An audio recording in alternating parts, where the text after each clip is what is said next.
Welcome to Moments with Marianne. I'm so delighted we're spending this time here today. We have a very empowering show coming right up with two very special guests. Our first guest today is Jill Sherer Murray, and she's here to share with us her new book, Big Wild Love, The Unstoppable Power of Letting Go. Now, Jill is a founder of Let Go For It, a lifestyle brand dedicated to helping individuals let go for a better life. Jill's TED Talk called The Unstoppable Power of Letting Go, as well as her book, have been created in service to her loyal and growing fan base who seek support in the act and art of letting go for the love they desire and deserve. So let's welcome to the show, Jill Sherer Murray. Thank you so much, Marianne. I'm thrilled to be here. You know, what an honor it is to have you here. My goodness. I mean, I saw your TED Talk and now I got a hold of this book and I just could not wait to have this conversation with you. Oh, good. I'm so glad. Yeah. Well, so it's been quite a road. I bet. I mean, your book was just released. I mean, how exciting is that? It is so exciting. It's just amazing to see this thing that you have worked so hard on sort of, get pushed out into the world. And, it's, we don't think about how we really start with nothing. And then we just take all this brain stuff and put it into this book in the hopes that, that it will be helpful. That's really the thought behind my book, which, I mean, I'm a writer by trade. So I've been writing my whole life. And, I've got other books that I've written that are in my drawer and things that I've written and things that I've put out. But this book really came about in response to a need that had made itself so present for me after I gave my TEDx talk and had all these people reach out to me for help and advice. So I'm really, really excited that it's finally out into the world and that people can get their hands on it and really hopefully benefit and learn from my experience and from other women's experiences, because I do share them in the book. Now, was that your main inspiration for writing this book? Yes, it really was. I've always, like I said, I'm a writer. I've been writing my whole life. I've written fiction. I've written blogs. I've written columns.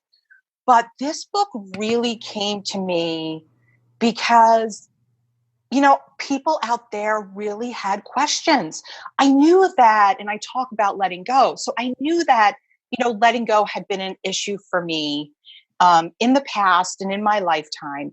And I'd seen other people struggle with the same issues. I mean, we're all human. We read things about letting go all the time and how important that it is. But I had no idea the response that I would get to my TEDx talk. And when I was getting these responses, I'm literally, Marianne, from women all over the world. And they're really asking me the same questions around how to do this, how to let go, that I thought, instead of giving everybody and trying to respond to everybody and giving them the same answers, it was really a wonderful opportunity to be able to put it all together in this book and to be able to serve them by actually telling them what I did and how I did it to let go and find my way to the life that I wanted. So, before that TEDx talk and before all that information, would I have written this book? I don't know, but for sure, it was absolutely in response to sort of meeting the needs and the demands and the questions that people were starting to share with me. And I really, really hope that it helps people. Yeah. Well, I mean, and how many of us are in these dead-end relationships where we're kind of like, hey, I've been doing this for so many years. I feel so disempowered. I don't feel like I'm getting my needs met. But at the same time, there's almost this fear of being able to let go. Yeah. I mean, it's like we're constantly weighing, what's the lesser of two evils, right? Instead of looking at our lives and saying, you know what? I need to take a chance on myself, because letting go is really so much about taking a risk. And that's a lot of the reason why people hold on and why they stay stuck, because they think, well, at least I know what I've got. And what I've got is better than either what I don't know I'm going to get or not getting anything and looking back and saying, gosh, why did I do that? Or maybe I made this big mistake. And there's also, the whole idea that, I love when you say, we're disempowered, because that is the word, is that it's being very woefully disempowered in terms of how we see ourselves and what we think is possible for us and what we think we deserve from love and relationship. And that's a lot of the reason why I know I held on to a long-term relationship that I knew was never going to get me where I wanted to go. And in so many of the women that I talked to and continue to talk to and spoken to over the years, it's the same reason that they hold on, because it's safe and it's comfortable. And even if they're uncomfortable inside of it, even though they know that they're settling or compromising, or maybe they're not as happy as they'd like to be, they say, well, at least I've got something. I'm not alone. At least I've got this and I know it and I can deal with it and I can accept it and cope inside of it. And so I'm just going to stay right here. It's interesting how many of us do that and get to this place where we're so unfulfilled, and eventually gets to a tipping point where we're like, okay, I can't do this anymore. And I loved your book because it really gives women a roadmap and people a roadmap for being able to make those shifts and adjustments. And it's not as scary as we would think. It's really not. I mean, it's the perception and the imagination of all the things that could happen to us when we let go of this thing that we've put so much stock into. And I do, I talk about in my book how we finally, hopefully, get to that epiphany moment, right? Where, we realize I can't stay here anymore. And we try and hold that down. We try and hold that sensation down of, I don't want to get there, because once I'm at that moment, I'm at that epiphany moment of, oh my gosh, maybe something happened, or a realization just came to you in response to just a random event. And you're like, now I really need to create change, but maybe I'm not ready to create that change. And so it all becomes so very big and scary, and we blow it up in our minds. And the really interesting thing about that to me, Marianne, is always, we're already uncomfortable. We're already in a situation where we're not as happy as we could be, where we're not as fulfilled as we could be. We're not getting what we want. Maybe we're having that negative self-talk in our minds, like, what are you doing? You should leave. This is bad. This is stupid. You can do this, or it's the self-loathing track of, I know I should do this, but I'm not. What's wrong with me? What's wrong with me? And living through that, but yet going through the letting go process is, yes, it's painful in the short term, but there's so much freedom and possibility that comes from it when you let go of a person, an idea, a relationship, an experience that's taking up space inside of your life. When you let go of it, yes, there's an open space. But at a certain point, you say, wow, instead of saying, oh my God, I have this void and I'm feeling empty and lost and lonely, eventually you get to that point where you're like, wow, now I have this wonderful, glorious open space to do whatever I want to do with it and put whatever I want to put inside of it. Perhaps things I've only dreamed about, but never thought I could achieve or were possible for me, because I was so busy tending to this thing that was there that wasn't serving me. Yeah. So it's really getting to the other side of that. And I think that's, another reason why people hold on. Well, it's interesting that, and when I read your book, I kind of think about, here we have this beautiful garden and we're tending to the weeds, So it's exactly kind of like, we don't want the weeds in our life, Right. And tending to the weeds, first of all, it's backbreaking. Second of all, there's never a reward, Tending to weeds just generates more weeds.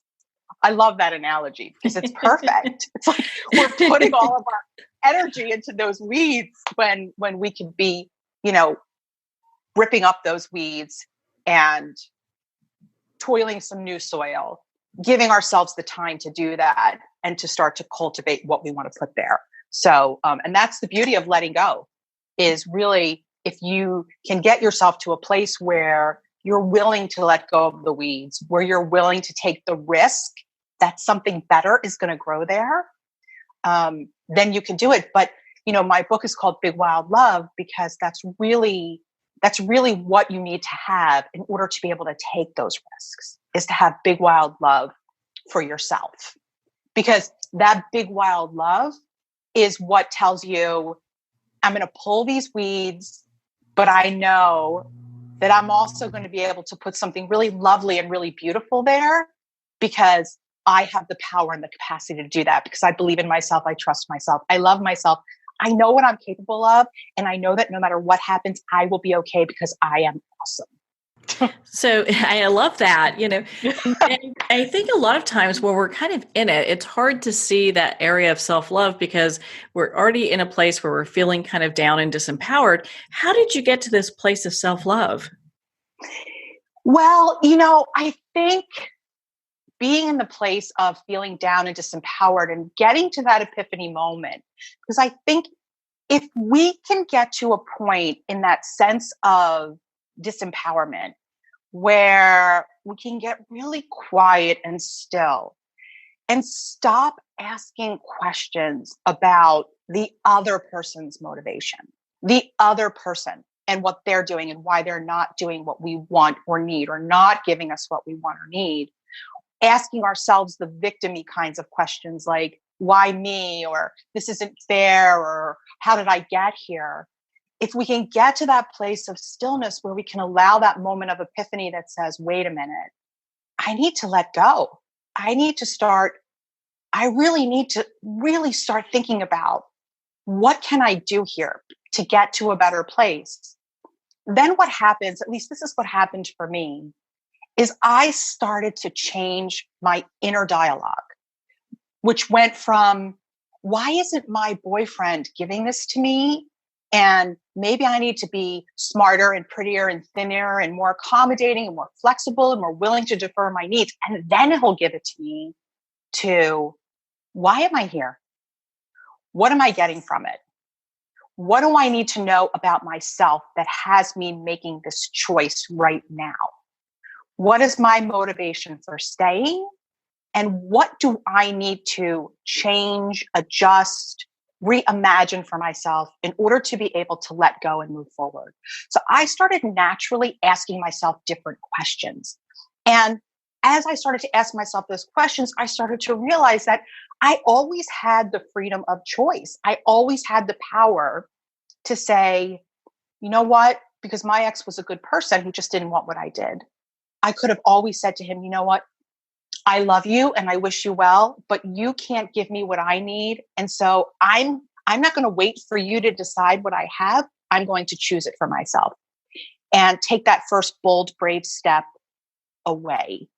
And when you do that, the talk track changes in our heads. It goes from self-loathing to, why am I still here? It starts to shift to, wow, that felt really good, to actually take a stand for myself. And yeah, I'm scared. I'm terrified. I have no idea what's going to happen to me. I have no idea if this is the biggest mistake of my life. I have no idea if I'll ever have one more date ever again in my entire life. I have no idea. But at least now I know that I don't have to stay there. That's not my life sentence. And that I have the power to start doing work on myself that will allow me to attract in more of what I want, which is other big, wild, loving things, people, relationships, people that come to meet you on the level where you are. So it's really more about the work that happens internally. It's about changing your own storyline and asking yourself by starting to ask yourself different questions. Because when you ask questions about why somebody else does something, it's a dead end road. We'll never know why people do things. Even if they tell us, even if they sit us down and say, this is exactly why I'm doing what I'm doing. How can we trust that? Because they may not even know why they're doing what they're doing. They may not be, fully self-actualized that way, or they may not have the motivation to be truthful or honest, or we can never rely on other people's reasons for why they do what they do. All we can fully understand is our own. And so it's really stepping into that storyline, stepping into that place inside where you can eventually say, you know what? I mean, I stayed in my relationship for 12 years and I had to really be able to say to myself, you know, I forgive you for that, but you did it because it was what you knew how to do. It was the best you could do in the moment. And, you know, being able to take these baby steps towards better understanding yourself. I had to better understand myself and my limiting beliefs and the things that kept me there so that I could address them and change them and flip the script and then put myself back out into the world where I could make better choices for myself, the kinds of choices that would get me to the unique life that I wanted. And that's different for all of us. I wanted to get married. Not everybody wants that. It's not the only way to be happy in life. It's not the end all be all. But for me, it was something that I wanted. So yeah. So it's flipping the script and just really getting much more in tune with your own motivations and realizing that, you know, you own your life. Well, and as you look back at the time that you stayed, you know, what do you think was your biggest lesson that you learned for yourself along the way? You know, that's such a really good question. There were so many.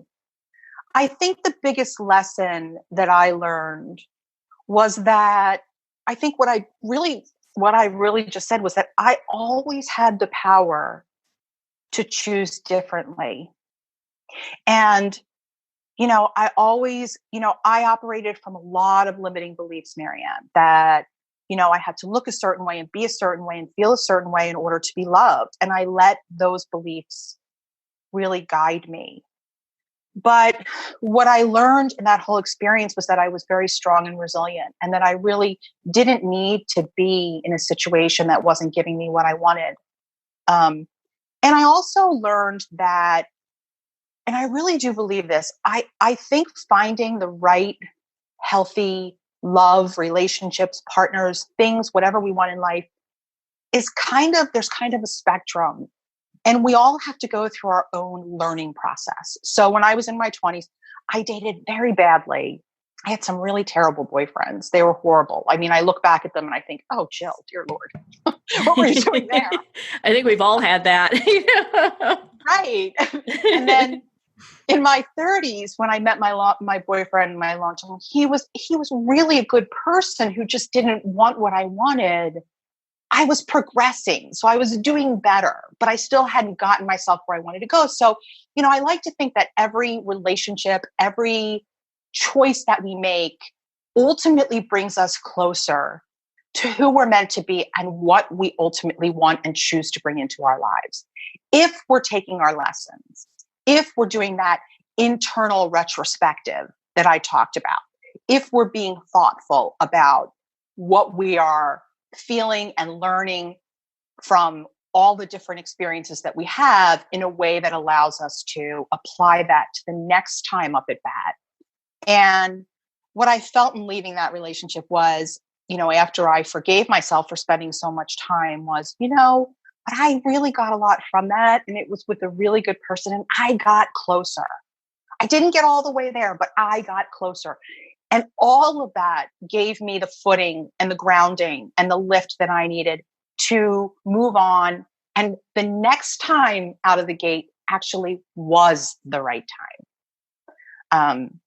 So there was a lot that came of it. You know, I mean, these are the pieces of our lives, you know, and we have to embrace all of it. Well, you know, it's the lessons that get us to where we are today. So, I mean, you know, we have to have some point of learning and having a deeper understanding of what we like and what it is that we're expecting out of life. So, I mean, I just applaud you. I love your story. There's a lot I learned about it personally. And I think a lot of women are learning as they're reading your book as well as going, gosh, you know what? I probably need to set higher standards. Mm-hmm. Yeah. Yeah. I mean, I think that's probably a pretty universal, that will probably be a pretty universal thing that comes out of some of the learnings, even in watching my story and some of the stories of the other women that I talk about in the book and some of the statistics too. You know, I think, you know, we do have to set our sights higher and we have to pull away from this idea of scarcity in love. And I think that's something that a lot of us have, especially women, that we've gotten from society. Maybe we've gotten from our mothers or other influences that, tell us, there's kind of not enough to go around, right? There's a short supply of good men. There's no good men out there. You'd be lucky to find someone. I mean, I heard a lot of, you gave away the best years of your life.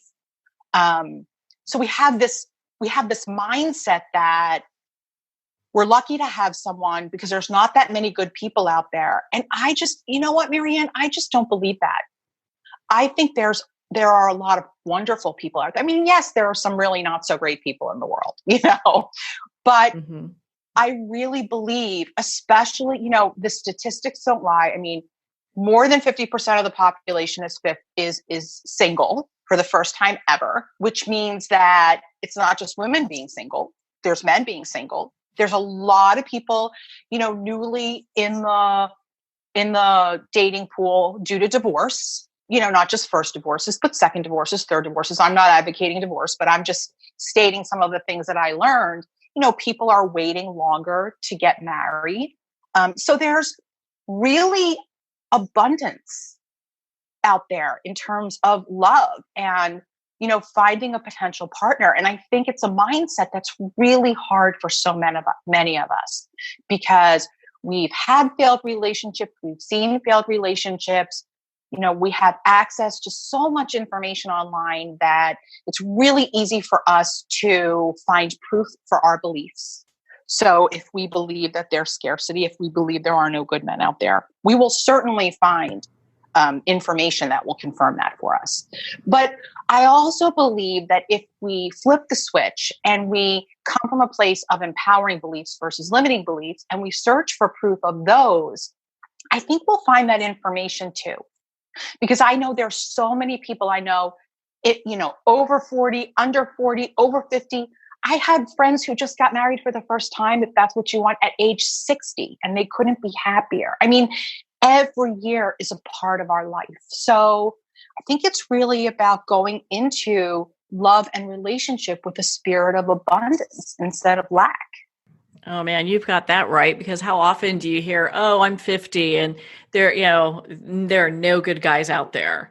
And it's like, well, if you have that belief, then you're going to get no good guys out there, Absolutely. And, of course, there's, all the men my age want someone who's younger. Well, sure. I mean, there's a lot of people out there that might want someone who's younger, and they might want someone who's taller or thinner or fatter or smarter, who likes, pizza every night for dinner, or who wants to roll marbles down the street, or, likes to go bowling every Friday night. I mean, people have preferences. And, if you meet someone who wants someone who's younger, then that's not your person. But I joke because I'll say to my husband at, like 8:00 when we're sitting there thinking, gosh, is it too early to go to sleep? And I'm like, how would this be going for you right now if you had a nice 20-something girlfriend? Tell me. Well, do you know what? And I think with that comes, that actually just weeds out the people who are not a fit. Because that's right. If I am interested in dating and, someone is looking for somebody younger, they're not going to be a fit for me mentally, emotionally, anything, Exactly. And I talk about that in my book. I talk about sort of how do you wheedle through those options and how to adjust your expectations in the sense that, once you get very clear about the kind of person and relationship that you're looking for, you are going to eliminate opportunities. So it may feel like your opportunities are smaller, but they're really not. They're just better because it's setting you up to actually find what it is that you actually want. And that's what you're going for. If you're looking for healthy love, if you're looking for new love after relationship, or you're looking to leave your current relationship, or, your current relationship with another person, or your current relationship with your sofa, and your dog. It's and really Ben and Jerry's, right? And Ben and Jerry's. Yes. Every other ice cream manufacturer on earth should just hang it up because they can't beat them.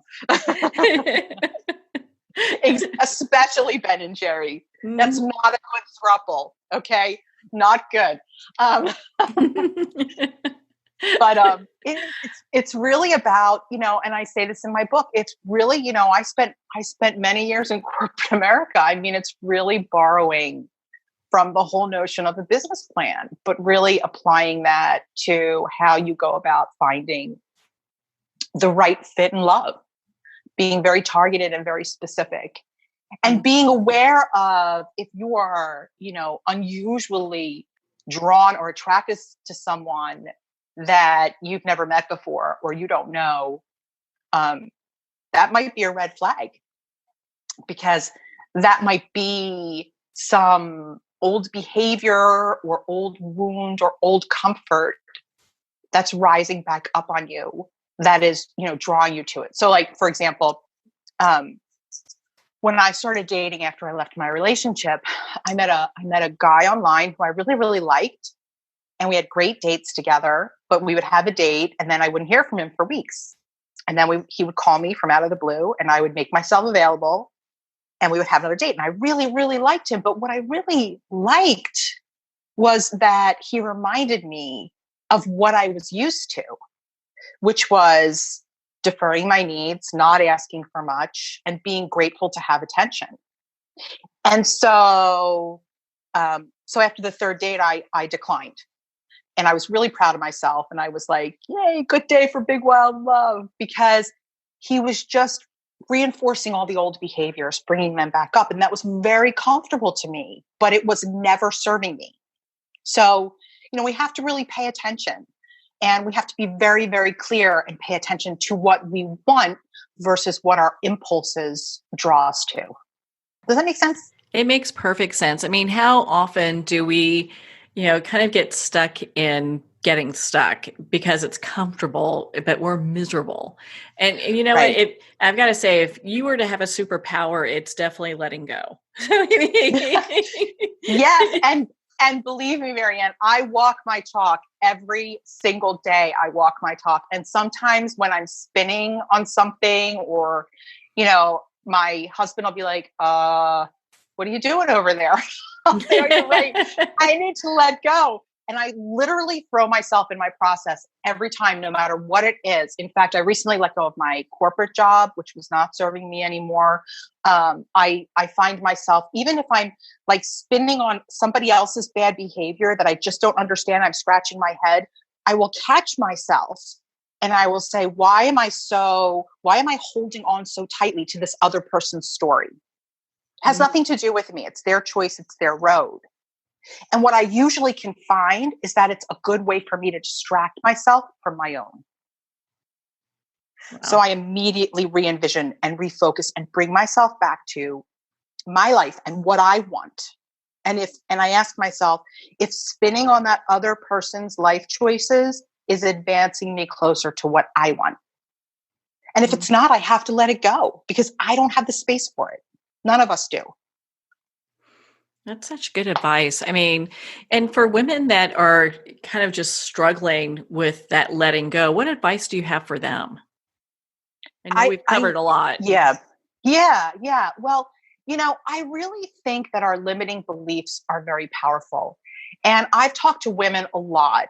And I have to say that one thing I notice that's really hard for women to do is to focus back on that, is stop focusing on what your partner is doing, why they're doing it, why they're not doing it.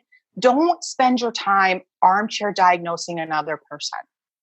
Spend that time armchair diagnosing yourself, figuring out why you are where you are, why you're holding on, looking for that epiphany moment and listening to it when it happens, inviting it in that says, you know what, it is time for change. And I think if women who are stuck, and men too, if they're stuck making the same choices or stuck in the same place that's not changing and not giving them what they want, it's about looking in the mirror and asking the hard questions and being open to the answers and creating change. And then, letting go becomes a very obvious choice. Oh my goodness, Jill, I just love your book, and I'm so delighted we've been able to spend this time together to talk about Big Wild Love. Where can our listeners go to learn more about your work, learn about your book, and be part of your community? So they can go to my website, which is letgoforit.com, and subscribe. I'm also on Facebook at Let Go For It, and I have a Facebook group called the Society of Big Wild Love with Jill Sherer Murray, which I would love to have people join. I'm on Instagram at Let Go For It and Twitter at Let Go For It. And my book is wherever books are sold. If you subscribe to the website, you can keep up on podcasts and events and all that kind of stuff. And I would love to hear from people on how they like the book and if they're doing the exercises and what they're learning about letting go and if they're actually doing it. Well, Dino, thank you so much for taking the time to be on the show with us today. Oh, thank you, Marianne. It was so much fun. Thank you for letting me share all my stuff. Well, thank you, Jill. It's been such an honor to spend this time with you, and of course, to talk about your new book, Big Wild Love. Big Wild Love is available at Amazon, Barnes & Noble, and of course, you can get it on Kindle. Again, if you'd like to connect with Jill, you can go to her website, letgoforit.com, for more information. Well, on that note, we're going to pause here for a quick break. You've been listening to Moments with Marianne. Make sure to tune in for our next guest coming right up, Katherine Wintsch, who's here to share with us her new book, Slay Like a Mother, How to Destroy What's Holding You Back so you can live the life you want. You've been listening to Moments with Marianne. We'll be right back after these messages.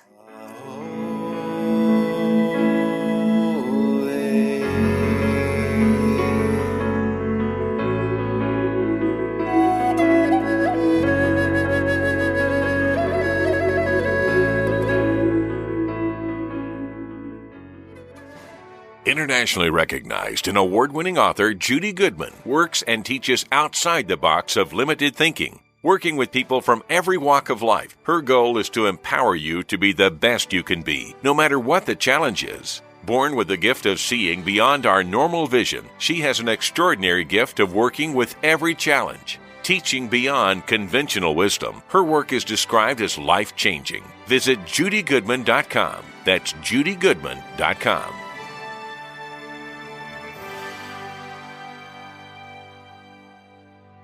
There comes a moment when you realize you're somewhere special, when you discover that each beautiful creature that you see has been rescued from a life of absolute horror and brought to this incredibly free place. Here's where their lives were forever changed and where yours will as well.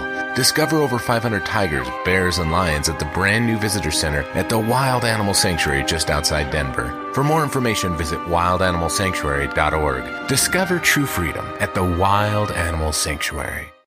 Have you ever had the sense that your thoughts might actually be doing something? Ancient secrets of manifesting have been masterfully revealed in the award-winning book Manifesting 123 by Ken Elliott. For the first time, the author's experiences and stories in this book describe exactly how your thoughts can create anything. You've been doing this all your life, but it's never been fully explained for you until now. Visit manifesting123.com for more information today. Manifesting123.com.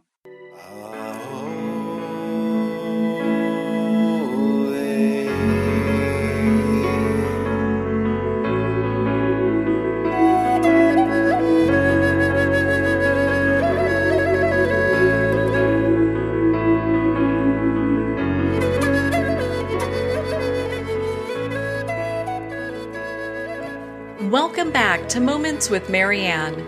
We're here with our next special guest, Katherine Wintsch, and she's here to share with us her new book, Slay Like a Mother, How to Destroy What's Holding You Back so you can live the life you want. Now, Katherine dedicates her life to making the lives of mothers easier. In her role as founder and CEO of the Mom Complex, she helps the largest companies in the world, such as Walmart, Johnson & Johnson, Baby Dove, and many more, better understand and support their mom customers and employees. So let's welcome to the show, Katherine Wintsch. Thanks for having me. You know, you can't say the name of your book without giggling a little bit, you know? Yeah, I love it. We worked for a really long time. You always want to try to find the perfect title. And there were so many that we had that I didn't love, and I really do love this one. Oh my God, it's perfect. And I'd love for you to share with our listeners, like, what inspired you to write this book? I mean, I picked it up and I could not put it down. Oh, thank you. Well, I wrote Slow Like a Mother because, unfortunately, for 20 years of my life, from age 15 to 35, I lived with what I refer to as a dragon of self-doubt. This relentless belief that I wasn't doing enough, I wasn't enough, and I had to hustle so hard to prove myself. And but thankfully, after lots of therapy and self-help books, I learned to slay my dragon of self-doubt, and now I've written a book to help other women do the same. Yeah, how important is that? Because how often do we feel like, we're working, for those that are parents, they're parenting too. You've got all these things going on, and at the same time, it's still not enough. Yeah, it's just this hamster wheel of accomplishments. And I lived on for so long just collecting titles and trophies like they were trading cards, but I just got to a certain point where I was like, but to what end? Like going from a VP to a senior vice president or whatever, all these things that I thought were going to help, make me happy. I ended up just wanting more and more of them. And but like I said, I'm living proof that you can get off that hamster wheel and live a more peaceful life. That's so important. And at what point did you decide, you know what, I need to make some really serious changes here? Well, it was when I was 35 and I'd gone through lots of therapy, like I said, read tons of self-help books, and I really identified that I needed to have a wholesale career change. I'd grown up in the marketing and advertising industry, and I wanted to be an entrepreneur and out on my own. And so that was about when I was 35, and I felt like I just needed to make some big changes in my life that would just more align how I felt on the inside with what showed up on the outside, instead of doing things to please other people or impress other people. I can understand that. I mean, I look back in my career and there are, times where, I was an overachiever, I get all the awards, and I was still miserable. And you're right. It's like that self-doubt comes in. You talk about dragons in your book. So for our listeners, what constitutes a dragon for just everybody? Well, a dragon of self-doubt is just this nagging belief inside of you that basically chews up everything you do wrong, nothing you do right, and just spits it back in your face. So it's this belief that as is, you're not good enough or smart enough, thin enough, tough enough, whatever, enough. And it's a negative voice in your head. And it's a pretty painful way to live. And, unfortunately, well, not unfortunately in this case, but I travel all around the world doing workshops for women. And the unfortunate part is that it just something that berates them, all day, every day. And most people aren't even aware of it. And so it's important that we're talking about this. Yeah, without a doubt. I mean, do you find that, women a lot of times feel like they're fighting with each other? Well, I think any type of, fighting between women is often because we just don't believe in ourselves enough first. I always say when it comes to the mommy wars that mothers are not at war with other mothers, we're at war with ourselves. And I think if we can be happier with ourselves and learn to like ourselves, learn to love ourselves, then we fight less with other people, but because we care less about how they're living their life and what they're doing, because we're happy with our own choices. So I think any type of war usually begins within. I was shocked when I read your book and you talk about the research where 9 out of 10 mothers like live with constant self-doubt. I mean, that's shocking. Yeah, the self-doubt is, but it can be little small things like, I doubt I should be putting this much sugar in my coffee to, I doubt whether I'm a good wife. It can be big things, but it also can be, the average mother makes 250 food decisions in a day between, grocery shopping and meal planning and snacking and eating herself. And so, there's just thousands of opportunities each day to doubt yourself if you have this underlying belief that as is, you're not good enough. So, what are some of the things that moms can do right now to start, kind of changing that inner dialogue? One of the things, I'll tell you a story about kind of teaching the negative voice in your head some manners. I think that's really the first step that has to happen.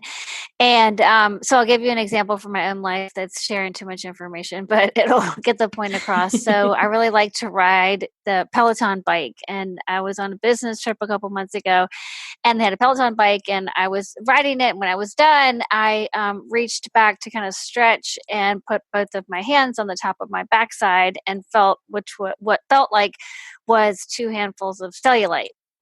And so I was like, oh my gosh, what the negative voice in my head said, what must that look like? I was kind of paranoid looking around to see if other people could see it.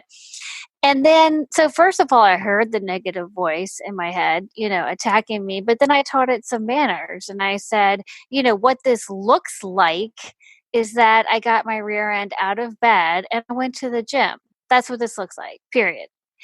And so you're never going to get the mean voice to completely go away in your head, but you really can learn over time to teach it some manners. I think my dragon has no manners, actually. But then, Yeah. then I felt your book was really helpful because it is really kind of taking control over how you're having that dialogue and what's going on. Yeah. Yeah. And you, like I said, you have to be aware of it. And, even knowing how cruel your dragon is the first step. I mean, to identifying that it's not you, it is, just this negativity, inside of you that can be squashed eventually. So, when did you feel that your dragon was born? Because I think it will help our listeners also to kind of find the roots of theirs. Yeah, absolutely. So my research shows that 75% of the time, a woman's self-doubt is born during or before adolescence.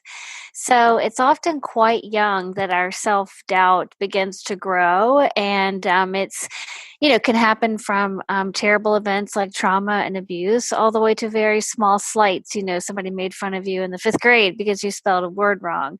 My dragon was born my freshman year in high school when I experienced conditional love for the first time in my life. And that was when my first boyfriend, first true love, broke up with me. And what seemed like a pretty ordinary event on the outside was actually very painful for me and made me feel like I wasn't lovable. And then I spent the next 20 years, trying to prove myself in every way, shape, or form from that original, injury. So I think it's, I'm so glad that you took time to share that with us because as we are kind of examining our own dragons, I mean, it can be something as simple as that. Yeah, and I think it's important to know that it's not always detectable from the outside. I mean, poor parents were horrified when my book came out and they were like, oh my gosh, we had no idea you were in so much pain, when you were 15 years old because I hid it quite well. And so, and it was just a normal thing. I was a freshman in high school and I got my heart broken, big deal, get over it. But I then started collecting evidence of like, see, I'm not good enough because something else didn't happen, or see, I'm not good enough, I didn't get into this college. And so I started to use, subsequent, slights as kind of proof that I wasn't good enough. I think we can all relate with that, because when we look through our lives, we can kind of build up that little negative story that comes up. And before we know it, it is a dragon. Yeah, and I talk about in Slay Like a Mother that I'm a very sensitive human being, and I always have been. I always sensed that things, hurt me harder or cut me deeper compared to the people around me. So that's just another thing for men or women, to be aware of. If you do have a heightened sense of sensitivity, then I think you're more likely to have this dragon of self-doubt. So, I mean, my goodness, there's so much research you've done for this book. What are some other things that you'd like to share with our listeners as far as some of the research and things that you found that may have surprised you? One thing that I thought was really interesting is it's social media is very hard for, a lot of women because you're looking at other women and they look so perfect in their families or their careers or their lives. It's definitely their highlight reel. And we did some research about, why we put perfection out there in social media. And what we found was the women that admittedly were putting all of their best photos up, taking, dozens and dozens of photos just to get a good one. They weren't doing it actually to impress other people. They were doing it to feel better about themselves so that before they go to bed at night, they had a really bad day. They can scroll through of their Facebook feed and see all of the previous moments, from that year that they were a good mom and they were having a good moment. And it's kind of the same thing as your family photo album. You wouldn't put all the crappy photos or the mishaps or the downsides. You would put all of the upsides. And so I just thought that was kind of an interesting nuance that, maybe people are putting their best foot forward so that they can make themselves feel better, not with the intention of making other people feel bad. That is surprising because, you look at that and a lot of times, people do get slammed on social media going, oh, this person's just seeking attention, when maybe they're just trying to find a way to self-soothe. Exactly. And, it's a convenient form of having all of your, great moments in one place. That's not the, photo album from the 70s. Yeah. You talk about in your book how we're living with these superhero expectations and this, here we're in this mortal world. How does that all come together with living with a dragon? Well, I'm glad you asked that because it's one of my favorite chapters in the book. It's all about how the difference between high expectations, which are important. We should have high expectations for ourselves and for our lives, but there's a difference between high and too high. And when we set our expectations too high, I'm going to be homeschooling my children. I'm going to make it to every single meeting. I'm going to have a healthy dinner on the table every night during these changing times. That's completely unrealistic. And when we do that, we just give ourselves the opportunity to fail and fall short. And that's when our dragon just wakes up and, eats us alive with, telling us that we're pathetic and everybody else is perfect. But yeah, if your expectations are not achievable, you're going to feel like a loser all the time. Yeah, it's kind of a self-defeating thing. And so what are some things that, that we can do that would, I wouldn't say, we don't want to lower our standards, but we definitely want to have realistic expectations. Yeah, I would invite anybody listening to write down the 3 things that are new to you in your life right now. It could be, obviously, changing times with, the health of the world, but it also could be, someone in your family has a breast cancer diagnosis, or you recently got remarried, or you just got a new job, or your children are in 2 new schools. But 3 things that are new to you, because these are the areas that we need to give ourselves grace. We're new to them, which means we are a rookie, and rookies don't get things right the first time. And unfortunately, especially as women and mothers, we don't take the time to remember that we're new at something, and we just want to be perfect at it right away. But reminding yourself, and put it on a Post-it note, put it somewhere, because you'll be more likely to give yourself some grace.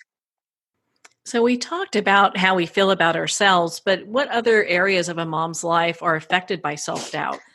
So yeah, self-doubt really can infiltrate so many different areas of your life. It can be finances, your marriage, certainly your appearance, physical fitness. Those are the top areas that we see it coming out. And then, as I mentioned earlier, it really comes up in new areas of your life, things, aspects of your life that you haven't done before, you're new to, and that's when you need to give yourself a break. Well, that's an important thing to kind of look for, because gosh, if you're having having this, self-doubt and it's affecting your marriage, you really want to take a strong look at that.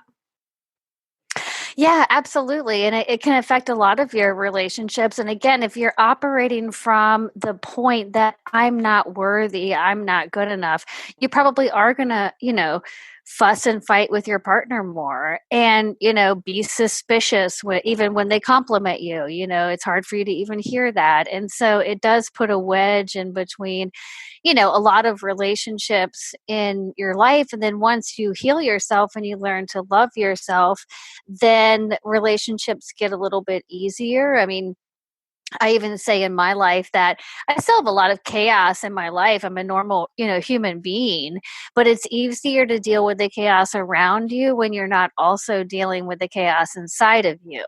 And that's really the difference. It just becomes a little bit easier. Yeah. And I love how in your book you talk about curbing the self criticism and making room for that self compassion that's coming your way. And how important is that? Because I think a lot of times moms and just women in general thinking that we have self compassion coming our way, that's kind of hard to think of. Yeah, it always seems like kind of an elusive concept, and it is for most women. But at the end of the day, it's really about like, can you see the good in what you're already doing? And can you love yourself when you're new at something? And those are really healing thoughts and, helpful thoughts, and they can really lift you up. And so we're so good at seeing the bad, like, oh, my thighs are jiggling. But every once in a while when your arms do look great or you make a great dinner, we have to stop and recognize the good moments. Eventually we can see less of the bad, but in the beginning, just try to see more of the good. It's really training your mind to do that because, I mean, it's not like, I decide tomorrow I'm going to run a marathon and, I've never even run a mile and I'm going to be able to do that. Yeah, all of this takes, patience and practice. And, it's I always, use the analogy that if you were going to, let's say, take a yoga class for the first time or a pottery class for the first time, instead of going the beginner class, go to the intermediate class, because inherently you're going to be putting yourself in a situation where for a full 60 minutes, everyone around you is going to be better at what they're doing than you are, because you're brand new and you're kind of leveling up in a class. And so the exercise there and the practice there is, can you love yourself when you're the worst in the room at it? And for 60 minutes, can you not yell at yourself and tell yourself that you suck? And can you be happy for the people who are good, even when you're not? And so that's an example of like, it really is a training. You can get better at this practice. Yeah, my goodness. I mean, it's easy to get into that headspace going, well, I should be better at this. I'm yoga, big deal. I've taken yoga for years. I haven't gotten back into it. I'm sure it's going to be easy. You show up and, you're not able to really do what some other people are doing. Yeah, anytime you're in a new situation, you're kind of looking around, everybody else is better than you, or everybody else knows everybody and you don't know anybody. And that's really where your dragon can flare up and just basically, return the same rhetoric, which is, I told you you were worthless. I told you you weren't good enough. And so it's kind of the same refrain. It's just brought out by different circumstances in our life that poke us or trigger us. Yeah, bring that in. Well, and I know in your book you talk about, signs that we're wearing a mask. And I'd love for you to share with us what a mask is and what are some of those signs we can look for. Yeah, the mask is what we all put on when we're having a hard time and we say everything's fine, everything's perfect, our partner's super helpful, our kids are angels, and it's more than just putting your best foot forward. It's actually lying and posturing to the extent that it's a mask, it's no longer just makeup. And a key sign that you have a mask is if you answer questions twice, once in your mind and once out loud. So let's say you get back from a beach vacation from two young kids and, somebody says, how was your, beach vacation, Karen? And in your mind, you say, oh my God, it was so horrible. There's two young kids. There's sand everywhere. I need a vacation from the vacation. I'm so tired. but your mouth says, oh, it was beautiful. It was so great, long walks on the beach, and you lie. And just start to pay attention if that's your MO. And eventually you have to get to the point where your insides match your outsides and you're not saying something that's completely untrue. Yeah, I think that would be a difficulty. Probably, I can see Instagram or posts going up of the kids sleeping, going, "Hey, my little angels," while you're at the beach, they're throwing sand at each other. There are fights going on. It's just mayhem. Yeah. It's for some reason for mothers, it's just so hard for us to admit that it's hard. Hmm. And, we weren't really raised that way. I think previous generations of mothers didn't, shout it from the rooftops about how hard it is. I think younger mothers are doing a better job at that. You look at millennial moms and they're much more vocal and honest. And I think that helps because otherwise there's just this belief that vacation always has to be fun and raising young kids always has to be wonderful. And it's the more we open up and say it's hard, the more help and support and relief we'll all feel. Do you ever get people asking you like how much honesty they should give when people are asking them these questions? Because, maybe it was a hellacious vacation that they got back from and there was fighting the entire time. I mean, what do you say then?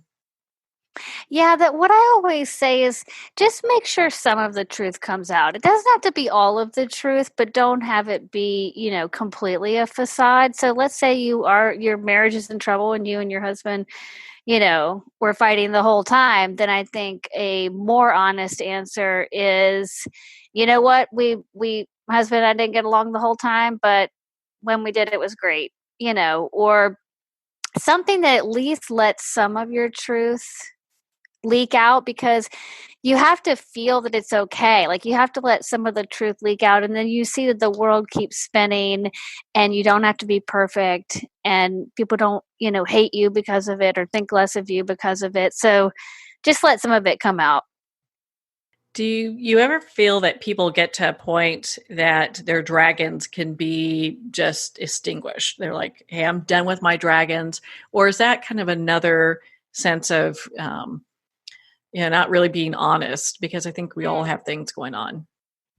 Yeah, I mean, I can tell you from my personal experience, I do feel like I slayed my dragon in that it's not controlling my life anymore. I'm not making decisions because of it.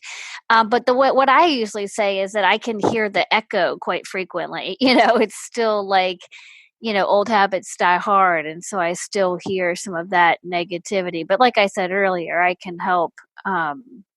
Shut it up a whole lot faster now.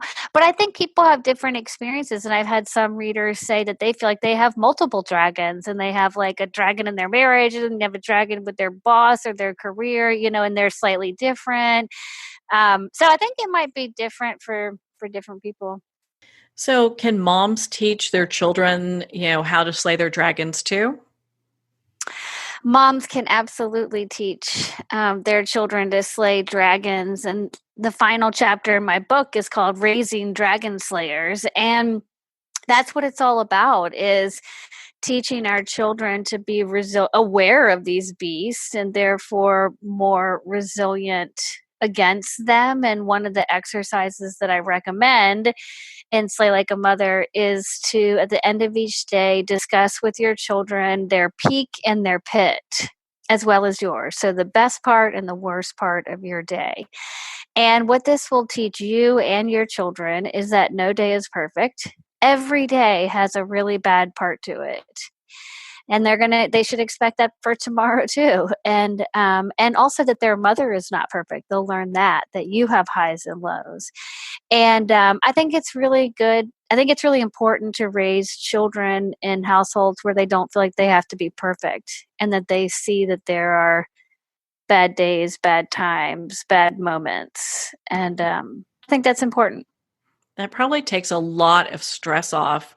Really, and also probably an aha moment going, what? Mom's not perfect? What do you mean? Yeah, and I've learned a lot about myself too. I mean, it's just kind of fascinating to lay there, in a bed at night, and then I'm like, what was the worst part of my day, because you can start to see themes, over time of things that bother you or annoy you or go wrong. And yeah, I love it. And the kids look forward to it, and it's neat.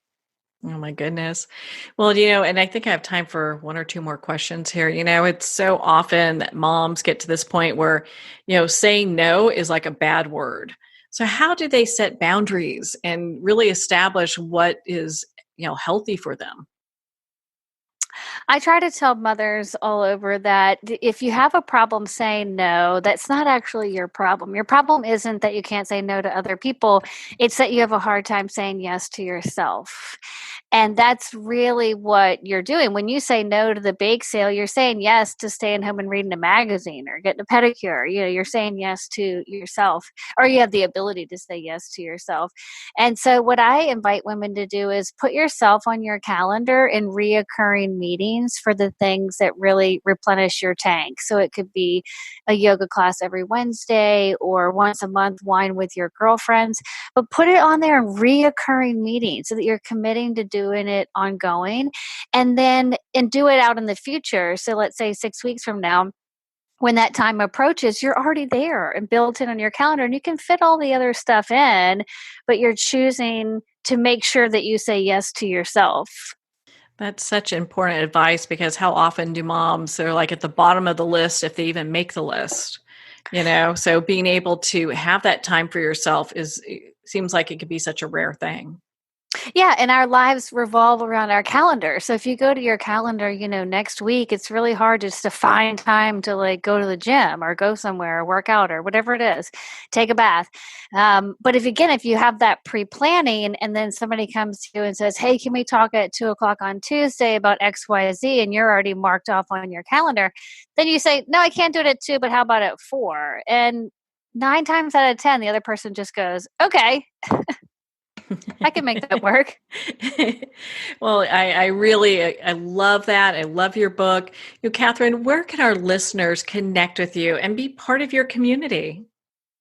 Yeah, I would love for anybody to follow along on Instagram or Facebook. It's at Slay Like a Mother, and we regularly share tips and tricks from other women, other mothers, and so we can all learn to slay together. I love that. Well, Katherine, thank you so much for taking the time to be on the show with us here today. Great. Thanks for having me. Well, Katherine, it has been such an honor to spend this time with you, and of course, to talk about your new book, Slay Like a Mother. Slay Like a Mother is on Amazon, Barnes & Noble, and all indie retailers. And if you don't see it on the shelf, you can ask for them to order it. And of course, it's available on Kindle. And again, if you'd like to connect with Katherine, you can at her website, which is Katherine with a K, WINTSCH.com for more information. Well, we're at the end of our time today. I would like to thank everyone for tuning in. You're listening to Moments with Marianne. And remember, make every moment count.